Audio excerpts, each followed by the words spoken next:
మావోయిస్టులు తుపాకీ వదిలి శాంతి చర్చలకు వస్తామని స్వాగతిస్తున్నట్టుగా సిపిఐ జాతీయ కార్యదర్శి నారాయణ తెలిపారు. మోదీ మావోయిస్టులపై చేసిన వ్యాఖ్యలు దుర్మార్గమన్నారు. టెర్రరిస్టులు వేరు, మావోయిస్టులు వేరు అని చెప్పారు. మావోయిస్టుల పేరుతో గిరిజనులు చంపడాన్ని వ్యతిరేకిస్తామన్న నారాయణ కేంద్రం సానుకూలంగా మావోయిస్టులతో చర్చలు జరపాలని కోరారు. ఆయుధాలని వదిలిపెడతాం, శాంతి చర్చలు సిద్ధం అని చెప్పేసి ప్రకటించారు.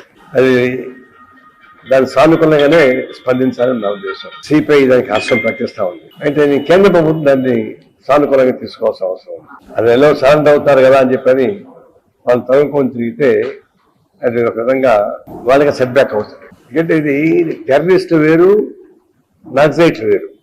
టెర్రరిస్టులకి ఏం ఫిలాసఫీ ఉండదు, కేవలం అరాచకం చేసి చంపడం తప్పితే ఈ సమాజం ఎడల వాళ్ళకి ఎలాంటి అవగాహన ఉండేటువంటి ఫిలాసఫీ వాళ్ళకి లేదు. కానీ మన కేంద్ర ప్రభుత్వం ముఖ్యంగా అమిత్ షా టెర్రరిస్టులకి నక్సలైట్లకి మధ్య తేడా చూడలేకపోతుంది ఒకటి. లేదా మోడీ అయితే టెర్రరిస్టే బెటరు, నక్సలైట్లు అని చెప్పేసి మోడీ అభిప్రాయం. మెయిన్గా ఏంటంటే ఇది నక్సలైట్లు ఇది ప్రపంచవ్యాప్తంగా ఉన్నటువంటి సిద్ధాంతం. సామాజిక, ఆర్థిక, రాజకీయ రంగాలలో స్పష్టమైన వైఖరి పెట్టుకొని ఒక అంతర్జాతీయ సిద్ధాంతాన్ని ఆయుధంగా తీసుకుని పనిచేస్తున్నారు. అందువల్ల కార్యాచరణలో డిఫరెన్స్ ఉన్నాయి. మేము అదే సిద్ధాంతాన్ని ఫాలో అవుతున్నాం, నక్సలైట్లు అదే సిద్ధాంతం ఫాలో అవుతున్నారు. కార్యాచరణలో మాకు వాళ్ళ తేడా ఉంది. కాబట్టి ఆ కార్యాచరణ కాకుండా మేము జనసేన